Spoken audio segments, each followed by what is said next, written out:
बच्चों को नमस्ते करते हैं, बाबा कितने निरहंकारी। बच्चों को नमस्ते करते हैं, सारा जग जिनको याद करे, सारा जग जिनको याद करे, वे याद प्यार हमें देते हैं। बच्चों को नमस्ते करते हैं, बाबा कितने निरहंकारी।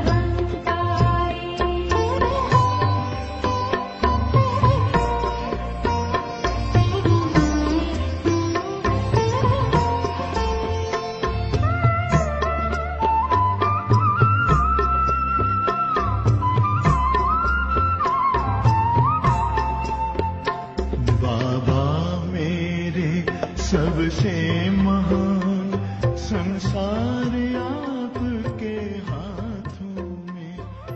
ओम शांति। ऊंचे ते ऊंचे हमारे बाप दादा हम सबको अपने समान ऊंचा बनाने के लिए नीचे इस सृष्टि पर आते हैं और हम सबको निराकारी, निर्विकारी, निरहंकारी बनने का पाठ पढ़ाते हैं। मनसा में निराकारी, वाचा में निर्विकारी, कर्मणा में निरहंकारी। जब इस स्थिति को आत्मा प्राप्त कर लेती है तो सच में बाप समान बन जाती है। आज की मुरली भी हमें ये पाठ पक्का करा रही है। आत्मा को संपूर्ण पवित्र बनने की, निरहंकारी बनने की, निमित्त निर्मांचित बनने की विधि सिखा रही है। तो भी सुनते हैं बाबा के मधुर महावाक्य। आज है 16 तारीख 16 अप्रैल 2024। बाबा के मधुर महावाक्य हैं। मीठे बच्चे, तुम्हें सतु प्रधान बनना है तो बाप को प्यार से याद करो। कैसे याद करेंगे? प्यार से याद करेंगे। बस याद में नहीं बैठना। जब तक लव नहीं है ना, ज़्यादा समय तक योग लगा नहीं पाएंगे। तो प्यार से याद करो, पारसनाथ शिव बाबा तुम्हें पारसपुरी का मालिक बनाने आए हैं, है ना। तो याद कितना करना चाहिए? प्रश्न है, तुम बच्चे किस एक बात की धारणा से ही महिमा योग्य बन जाएंगे? महिमा योग्य बनना है, सबको पसंद होता है, परंतु धारणा क्या चाहिए उसके लिए? उत्तर है बहुत बहुत निर्माण चित्त बनो। बिल्कुल निर्माण चित्त। किसी भी बात का अहंकार नहीं होना चाहिए। बहुत मीठा बनना है। अहंकार आया, किसी भी चीज़ का अहंकार आया ना, तो दुश्मन बन जाते हैं। ऊंच अथवा नीच पवित्रता की बात पर बनते हैं। आत्मा ऊंच या नीच उसका आधार है प्योरिटी। जब पवित्र है तो मान है, अपवित्र है तो सबको माथा टेकते हैं। तो फिर ऊंचा बनना है तो प्योरिटी का लेवल बढ़ाना है और निरहंकारी बनना है। ओम शांति। रूहानी बाप बैठ बच्चों को समझाते हैं। बाप भी समझते हैं कि हम इन बच्चों को समझाते हैं। यह भी बच्चों को समझाया गया है कि भक्ति मार्ग में भिन्न भिन्न नाम से अनेक चित्र बना देते हैं। जैसे कि नेपाल में पारसनाथ को मानते हैं, उनका बहुत बड़ा मंदिर है, परंतु है कुछ भी नहीं। 4 दरवाजे हैं, 4 मूर्तियां हैं। चौथे में श्री कृष्ण को रखा है। अब शायद कुछ बदली कर दिया हो। अब पारसनाथ तो ज़रूर शिव बाबा को ही कहेंगे। मनुष्यों को पारस बुद्धि भी वही बनाते हैं। तो पहले पहले उनको यह समझाना है, ऊंच ते ऊंच है भगवान, पीछे है सारी दुनिया। उनको बताना है कि पारसपुरी का मालिक बनाने वाला शिव बाबा है। सूक्ष्म वतन की सृष्टि तो है नहीं, सूक्ष्म वतन में कोई सृष्टि नहीं है। पीछे होते हैं लक्ष्मी नारायण व विष्णु। वास्तव में विष्णु का मंदिर भी रॉन्ग है ना। वो बाबा कहते क्योंकि विष्णु तो प्रैक्टिकली तो होते नहीं ना, एक्चुअली में तो लक्ष्मी और नारायण का कंबाइंड स्वरूप है, तो उनका मंदिर भी रॉन्ग है। विष्णु चतुर्भुज, 4 भुजाओं वाला कोई मनुष्य तो होता नहीं। बाप समझाते हैं यह लक्ष्मी नारायण हैं जिनको इकट्ठा विष्णु के रूप में दिखाया है। लक्ष्मी नारायण तो दोनों अलग अलग हैं, है ना। वैसे तो अलग है ना, वो तो कंबाइंड रूप दिखाया है। सूक्ष्म वतन में विष्णु को 4 भुजाएं दे दी हैं, अर्थात दोनों को मिलाकर चतुर्भुज कर दिया है। बाकी ऐसा कोई होता नहीं है जिसकी 4 भुजाएं हो। मंदिर में जो चतुर्भुज दिखाते हैं वह है सूक्ष्म वतन का। सूक्ष्म वतन के अंदर जो प्रतीकात्मक रूप से है ना, जो बाबा चित्र दिखाते हैं, जो आत्माओं को श्रद्धा भावना होती है, तो उनको बाबा सूक्ष्म वतन के अंदर है ना, उनकी भावना को पूर्ण करने के लिए साक्षात्कार करा देते हैं। या ज्ञान मार्ग में भी जिनको भी विष्णु का साक्षात्कार हुआ या जो ट्रांस में जाते हैं, तो वह कहते कि वो तो सूक्ष्म वतन का है, प्रैक्टिकल इस दुनिया के अंदर ऐसा कोई होकर नहीं गया है। तो बाबा ने कहा वो तो सूक्ष्म वतन का है। चतुर्भुज को शंख, चक्र, गदा, पद्म आदि देते हैं।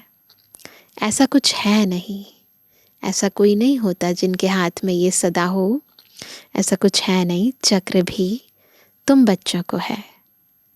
नेपाल में विष्णु का बड़ा चित्र क्षीर सागर में दिखाते हैं। पूजा के दिनों में थोड़ा दूध डाल देते हैं ताकि लगे क्षीर सागर है ना, तो दूध डाल देते हैं। बाप एक एक बात अच्छी तरह समझाते हैं ना। ब्रह्मा बाबा को सब अनुभव, तो बाबा अपने अनुभव और फिर शिव बाबा उन अनुभवों के आधार पर उसका अर्थ बताते हैं। ऐसे कोई भी विष्णु का अर्थ समझा ना सके, जानते ही नहीं है, समझाएंगे कैसे। ये तो भगवान खुद समझाते हैं। ऐसे कोई भी विष्णु का अर्थ समझा ना सके, जानते ही नहीं, तो ये तो भगवान खुद समझाते हैं। भगवान कहा जाता है शिव बाबा को। है तो एक ही ना, है तो एक ही, परंतु भक्ति मार्ग वालों ने अनेक नाम रख दिए हैं। तुम अभी अनेक नाम नहीं लेंगे, हमें तो पता है ना बाबा का असली नाम क्या है। भक्ति मार्ग में बहुत धक्के खाते हैं, तुमने भी खाया, हमने भी खाए ना धक्के भक्ति मार्ग में। अभी अगर तुम मंदिर आदि देखेंगे तो उस पर समझाएंगे क्या कि ऊंचे ते ऊंचे है भगवान, सुप्रीम सोल, निराकार, परम पिता, परमात्मा। आत्मा शरीर द्वारा कहती है क्या, ओ परम पिता, आत्मा कहती है, परंतु बॉडी के साथ। उनकी फिर महिमा भी है। क्या कहते हैं भगवान की महिमा में? ज्ञान का सागर, सुख का सागर। भक्ति मार्ग में एक के अनेक चित्र हैं।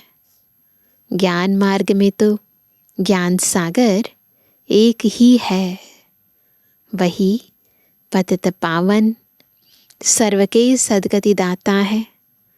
तुम्हारी बुद्धि में सारा चक्र है। ऊंच ते ऊंच परमात्मा है, उनके लिए ही गायन है। क्या कहते हैं? सिमर सिमर सुख पाओ, कलह कलेश मिटे सब तन के, जीवन मुक्ति फल पाओ। अर्थात एक बाप को ही याद करो, अर्थात सिमरण करते रहो तो कलह कलेश मिटे सब तन के, फिर जीवन मुक्ति पद पाओ। तो ये सारी विधि है जीवन मुक्ति पद पाने की। यह जीवन मुक्ति है ना, बाप से यह सुख का वर्षा मिलता है। अकेले यह तो नहीं पाएंगे, ज़रूर राजधानी होगी ना। अकेले थोड़ी ना एक ब्रह्मा बाबा पाएंगे, एक थोड़ी ना नारायण जाकर बैठेंगे, सारी राजधानी चाहिए। तो बाबा कहते हैं कि ज़रूर राजधानी होगी ना। गोया बाप राजधानी स्थापन कर रहे हैं। सतयुग में राजा रानी प्रजा सब होते हैं। तुम ज्ञान प्राप्त कर रहे हो तो जाकर बड़े कुल में जन्म लेंगे। बहुत सुख मिलता है, बहुत सुख मिलता है ना। जब वह स्थापना हो जाती है तो छीछी आत्माएं सजाएं खाकर वापस चली जाती हैं, अपने अपने सेक्शन में जाकर ठहरेंगी। ऊपर जाएंगे, हर एक का अपना सेक्शन बना हुआ है, वहाँ जाके ठहरेंगे। इतनी सब आत्माएं आएंगी, फिर वृद्धि को पाती रहेंगी, फिर नीचे आएंगी। यह बुद्धि में रहना चाहिए कि ऊपर से कैसे आते हैं। ऐसे तो नहीं 2 पत्ते के बदले 10 पत्ते इकट्ठे आना चाहिए। नहीं, कायदे सिर पत्ते निकलते हैं। प्लांट से भी कायदे सिर पत्ते निकलते हैं। ऐसे नहीं कभी भी कुछ भी नहीं, ऊपर से भी आत्माएं कायदे सिर आती हैं, नंबरवार आती हैं। तो बाबा कहते कायदे सिर आते हैं, दिखाते हैं, क्योंकि ये बहुत बड़ा झाड़ है ना। तो ये बहुत बड़ा झाड़ है, दिखाते हैं। एक दिन में लाखों की वृद्धि हो जाती है।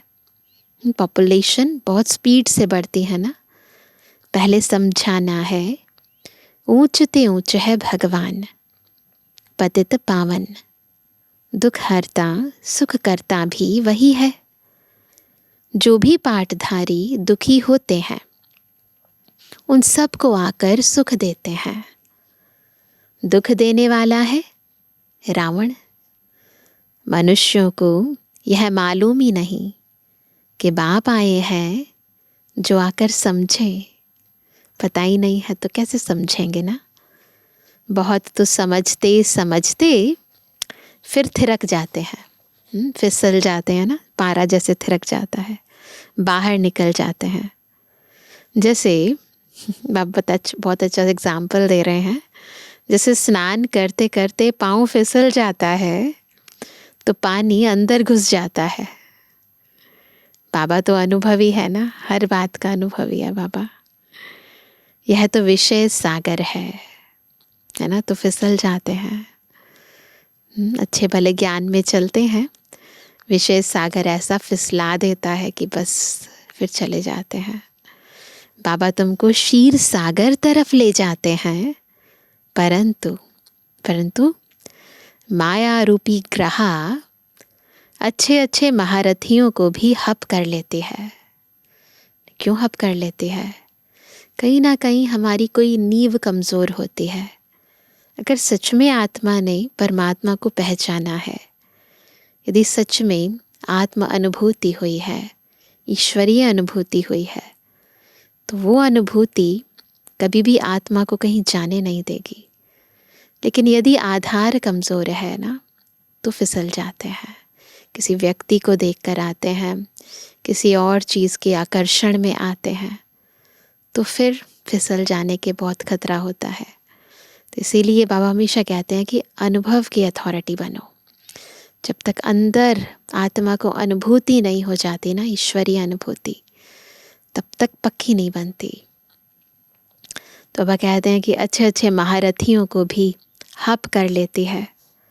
जीते जी बाप की गोद से मरकर रावण की गोद में चले जाते हैं। अर्थात मर पड़ते हैं। तुम बच्चों की बुद्धि में है ऊंच ते ऊंच बाप, फिर रचना रचते हैं। हिस्ट्री, ज्योग्राफी सूक्ष्म वतन की तो है नहीं, वहाँ पर तो कोई सृष्टि ऐसी नहीं है। भल तुम सूक्ष्म वतन में जाते हो, बहुत सारे बच्चे उस समय ट्रांस में जाते थे, साक्षात्कार करते हो, वहाँ चतुर्भुज देखते हो, चित्रों में है ना, तो वह बुद्धि में बैठा हुआ है, तो ज़रूर साक्षात्कार होगा। जो चीज़ बुद्धि में बैठी है ना, तो साक्षात्कार ज़रूर होगा। परंतु ऐसी कोई चीज़ है नहीं, प्रैक्टिकली ऐसी चीज़ कुछ नहीं है। ये भक्ति मार्ग के चित्र हैं। अभी तक भक्ति मार्ग चल रहा है। भक्ति मार्ग पूरा होगा तो फिर यह चित्र रहेंगे नहीं। अभी तक चल रहा है ना दुनिया के अंदर, तो कितने भक्त भक्ति करते हैं, है ना। स्वर्ग में ये सब बातें भूल जाएंगी, बिल्कुल आत्मा में कोई भी ज़रा सा भी अंश भी नहीं रहेगा। अब बुद्धि में है कि यह लक्ष्मी नारायण दो रूप हैं चतुर्भुज के। लक्ष्मी नारायण की पूजा सो चतुर्भुज की पूजा, एक ही बात है, दोनों का ही कंबाइंड रूप है। लक्ष्मी नारायण का मंदिर या चतुर्भुज का मंदिर, बात एक ही है। इन दोनों का ज्ञान और किसको भी नहीं है, सिवाय हम बच्चों के, और किसी को भी नहीं है। तुम जानते हो इन लक्ष्मी नारायण का राज्य है। विष्णु का राज्य तो नहीं कहेंगे ना, विष्णु का कोई राज्य नहीं होता, वो तो जस्ट एक प्रतीकात्मक कंबाइंड स्वरूप है। राज्य तो श्री लक्ष्मी और नारायण ही करते हैं ना, यह पालना भी करते हैं, है ना। तो विश्व महाराजा विश्व महारानी प्रजा के रक्षक होते हैं, उनकी पालना भी करते हैं। सारे विश्व के मालिक हैं तो विश्व की पालना करते हैं। उस समय तो जैसे राजा रानी ना, प्रजा उनके बच्चों के समान थे, तो उनकी पालना भी करते। शिव भगवान वाच, मैं तुमको राजयोग सिखलाता हूँ। अपने को आत्मा समझ, बाप को याद करो। पहले सोल कॉन्शियस, फिर बाबा को याद करो, तो इस योग अग्नि से विकर्म विनाश होंगे।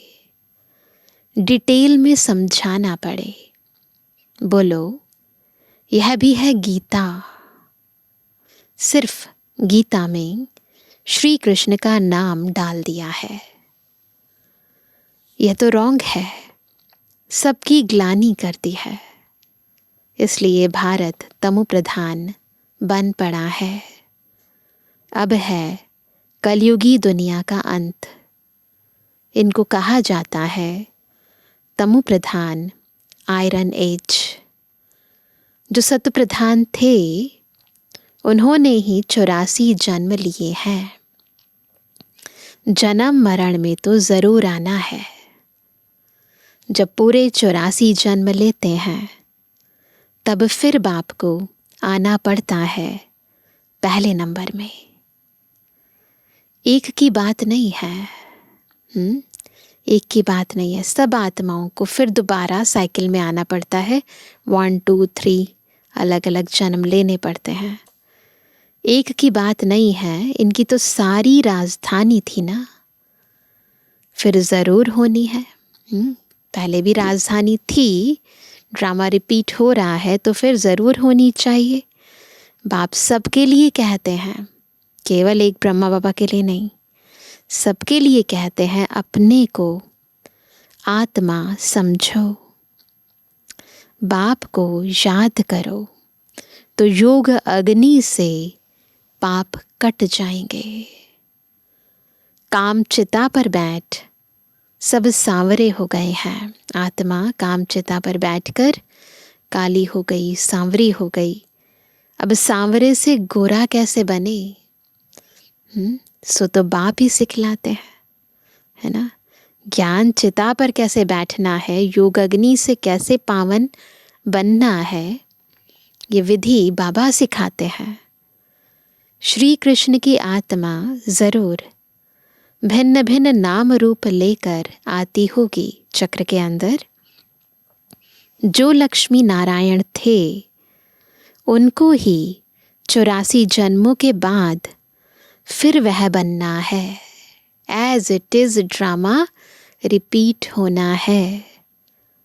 तो उनके बहुत जन्मों के अंत में बाप आकर प्रवेश करते हैं।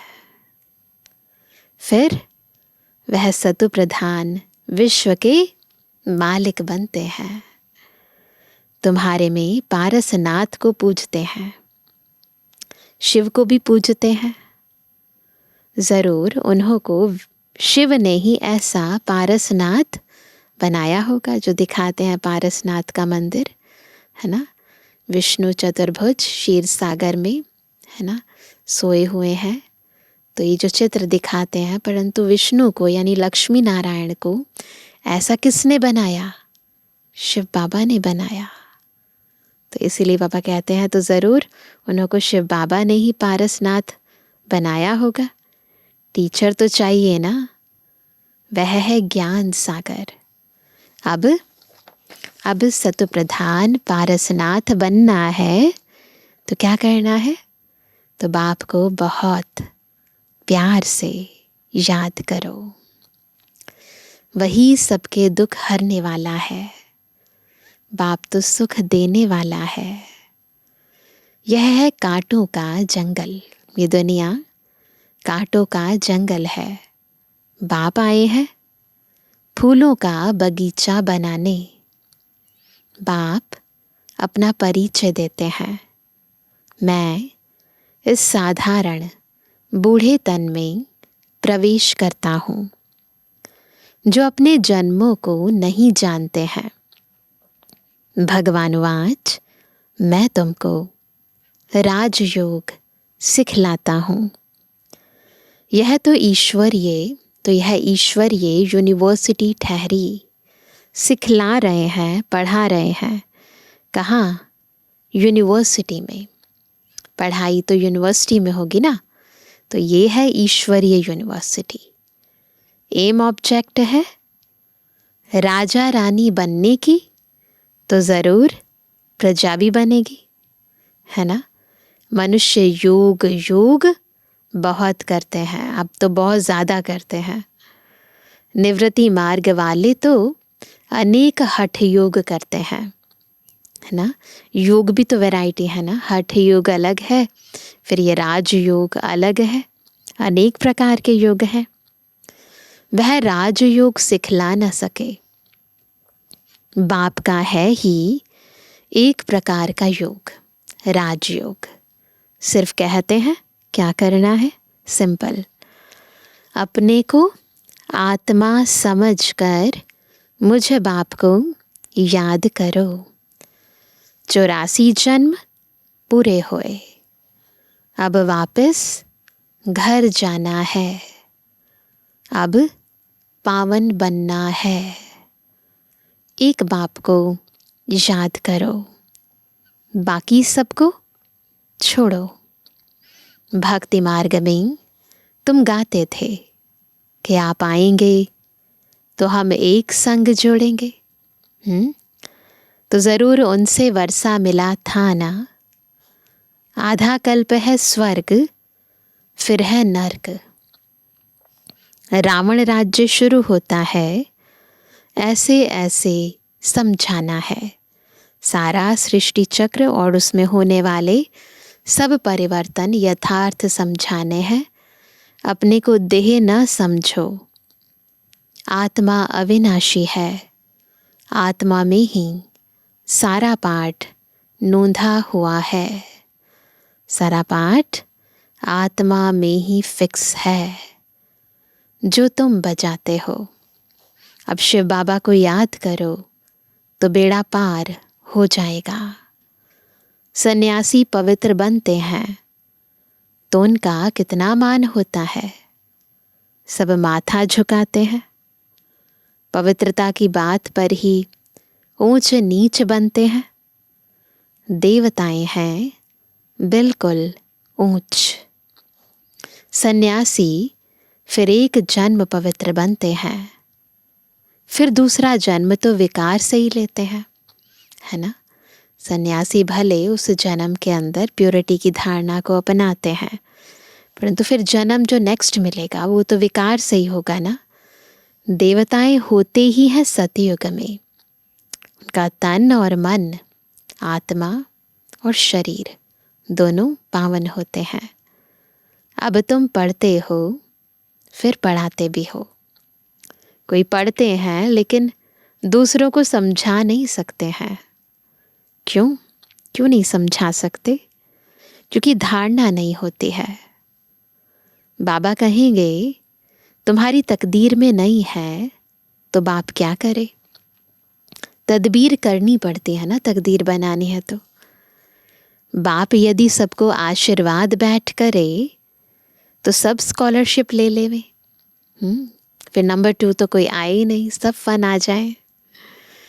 वह तो भक्ति मार्ग में आशीर्वाद करते हैं। गुरु लोग करते हैं ना आशीर्वाद, सन्यासी भी ऐसे करते हैं। उनको जाकर कहेंगे, क्या कहते हैं? मुझे बच्चा हो, आशीर्वाद करो। अच्छा, तुमको बच्चा होगा, आशीर्वाद कर दिया गुरुजी ने कि तुमको बच्चा होगा। अब बच्ची हुई तो कहेंगे भावी है। बच्चा हुआ तो गुरुजी की कृपा, और बच्ची हुई तो भावी। बच्चा हुआ तो वाह कर चरणों पर गिरते रहेंगे। अच्छा, अगर फिर मरा तो रोने पीटने, गुरु को गाली देने लग पड़ेंगे। गुरु कहेगा यह भावी थी, कहेंगे पहले क्यों नहीं बताया?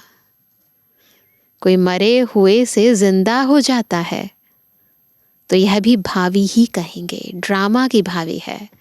सब कुछ इस सृष्टि रंगमंच पर ड्रामा प्लान अनुसार होता है।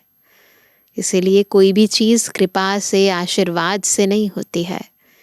तो इसीलिए ड्रामा की भावी, इसी में ही सबका कल्याण है। वह भी ड्रामा में नूंद है। आत्मा कहाँ छिप जाती है? मरे हुए से जो जिंदा हो जाते हैं ना, उसका राज बाबा बताते हैं कि आत्मा जो है वो निकलती नहीं है बॉडी से, कहीं छिप जाती है। डॉक्टर लोग भी समझते हैं यह मरा पड़ा है, फिर जिंदा हो जाता है, फिर आत्मा दोबारा अपनी स्थान पर आ जाती है। चिता पर चढ़े हुए भी उठ पड़ते हैं, वो भी यही कारण होता है। कोई एक ने किसको माना तो उनके पीछे ढेर पड़ जाते हैं, है ना। एक को मान लेते हैं कि हाँ इनकी कृपा से ये हुआ, तो बस सारे उनके पीछे, बहुत सारे गुरु के पीछे चेले हो जाते हैं। तुम बच्चों को तो बहुत निर्माण चित्त होकर चलना है। अहंकार जरा भी ना रहे, थोड़ा सा भी नहीं। आजकल किसको जरा भी अहंकार दिखाया तो दुश्मनी बढ़ी। तो दुश्मनी का कारण ईगो, अहंकार। बहुत मीठा होकर चलना है। नेपाल में भी आवाज़ निकलेगा। अभी तुम बच्चों की महिमा का समय है नहीं, ये तो साकार मुरली है। तो अभी तो देखो कितनी सारे विश्व भर में ब्रह्मा कुमारीज की ब्रांचेस हैं। नहीं तो उनके अखाड़े उड़ जाएं, जो भक्ति मार्ग वाले हैं उनके अखाड़े उड़ जाएं, बड़े बड़े जग जाएं और सभा में बैठ सुनाएं।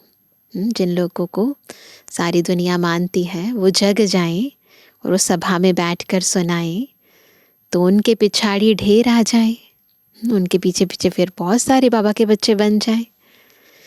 कोई भी MP बैठ तुम्हारी महिमा करे कि भारत का राजयोग इन ब्रह्मा कुमार कुमारियों के सिवाय कोई सिखला नहीं सकते, ऐसा अभी तक कोई निकला नहीं है। वैसे तो बहुत महिमा करते हैं ब्रह्मा कुमारियों की, परंतु फिर भी ऐसे कोई डायरेक्टली बोले कि इनके सिवाय कोई राजयोग नहीं सिखा सकता, तो अभी तक तो ऐसा निकले नहीं है। बच्चों को बहुत होशियार, चमत्कारी बनना है। फलाने फलाने भाषण कैसे करते हैं सीखना चाहिए। ये भी आर्ट है ना, art of public speaking, communication की आर्ट होती है। सर्विस करने की युक्ति बाप सिखलाते हैं। बाबा ने जो मुरली चलाई, बाबा ने मुरली जो चलाई एक्यूरेट, कल्प कल्प ऐसे चलाई होगी। ड्रामा में नूंद है। प्रश्न नहीं उठ सकता कि ऐसे क्यों, ऐसे क्वेश्चन नहीं कर सकते कि बाबा ने ऐसे क्यों कहा। वही मुरली जो कल्प पहले चली थी वही चली है, कुछ नया नहीं है, तो ऐसे क्यों क्वेश्चन नहीं है।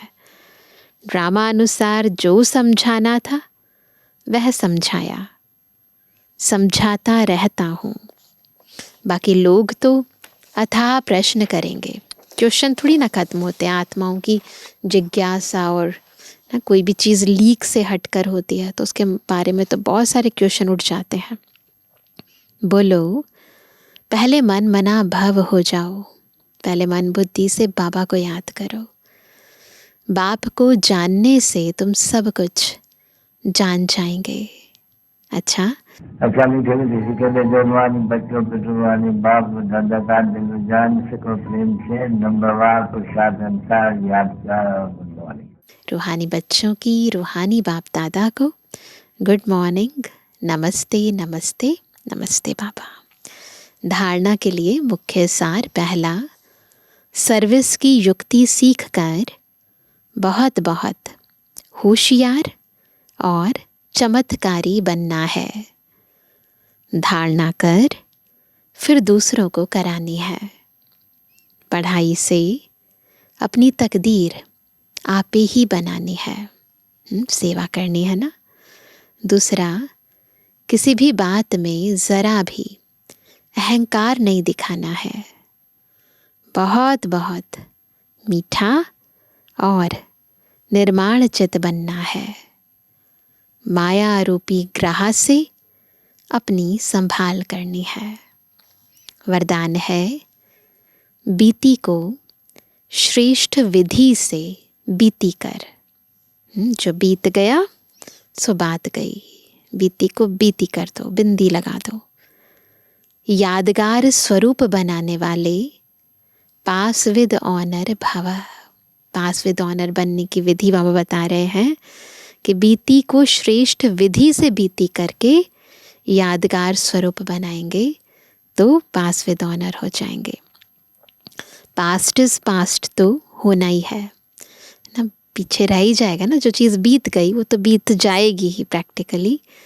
समय और दृश्य सब पास हो जाएंगे, लेकिन पास विद ऑनर बनकर हर संकल्प व समय को पास करो। सब चीज़ें पास हो जाएंगी, लेकिन हमें क्या करना है? हर संकल्प को, हर समय को पास विद ऑनर बनकर पास करना है। अर्थात बीती को ऐसी श्रेष्ठ विधि से बीती करो। सब कुछ बीतेगा ही ना। ये जो टाइम जा रहा है बीतता ही जा रहा है ना। टाइम भी जा रहे हैं, थॉट्स भी जा रहे हैं, एनर्जी भी जा रही है, परंतु इस तरीके से इसे बिताओ जो बीती को स्मृति में लाते ही वाह वाह के बोल दिल से निकले। खुद ही मैंने कैसे कर्म किए उसके बारे में सोच सोच कर वाह वाह निकले।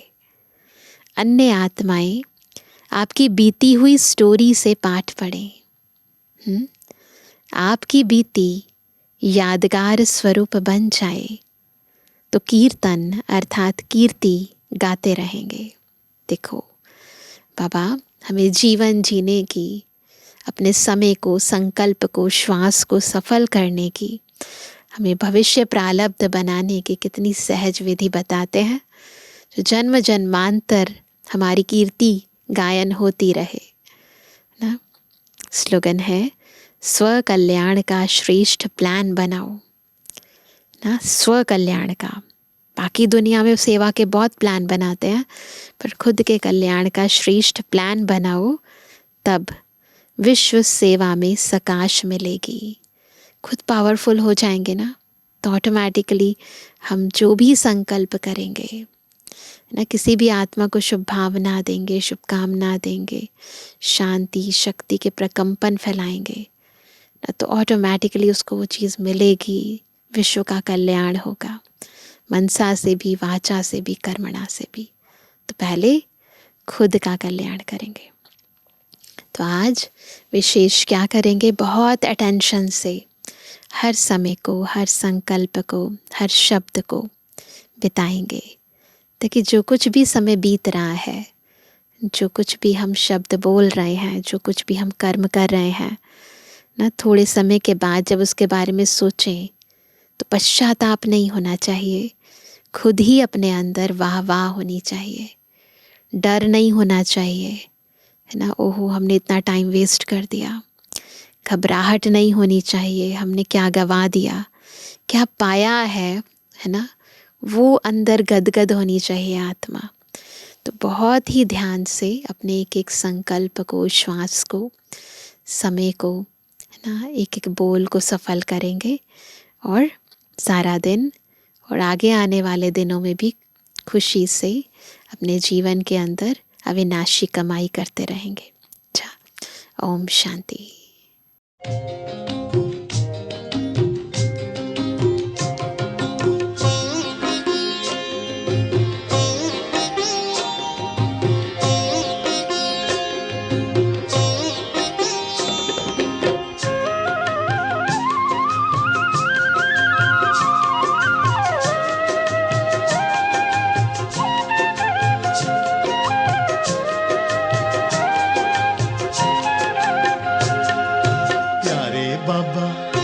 मीठे मीठे बाबा, प्यारे बाबा, मीठे मीठे बाबा, तुम्हारी मुरली हमें लगे बड़ी प्यारी प्यारी, हो चमत्कारी।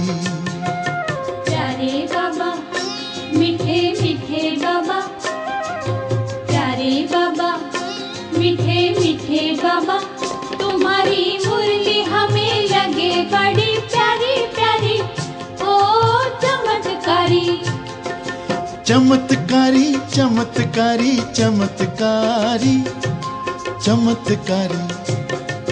प्यारे बाबा, मीठे मीठे बाबा, तुम्हारी मुरली हमें लगे बड़ी प्यारी प्यारी, हो चमत्कारी।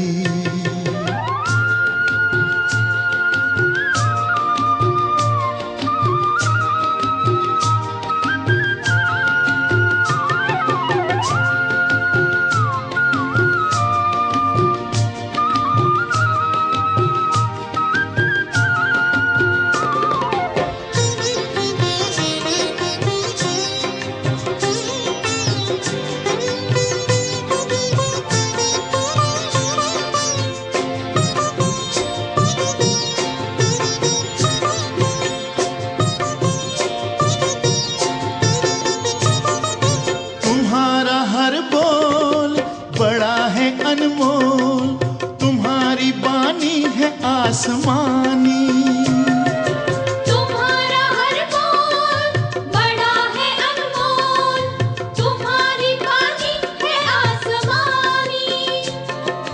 तुम्हारे कथन से, मांगलिक वचन से बदली हमारी जिंदगानी।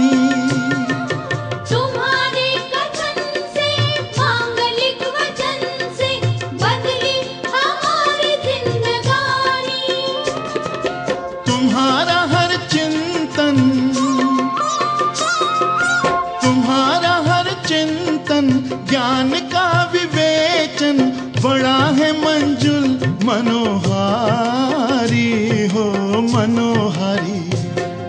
प्यारे बाबा, मीठे मीठे बाबा, तुम्हारी मुरली हमें लगे बड़ी प्यारी प्यारी, हो चमत्कारी।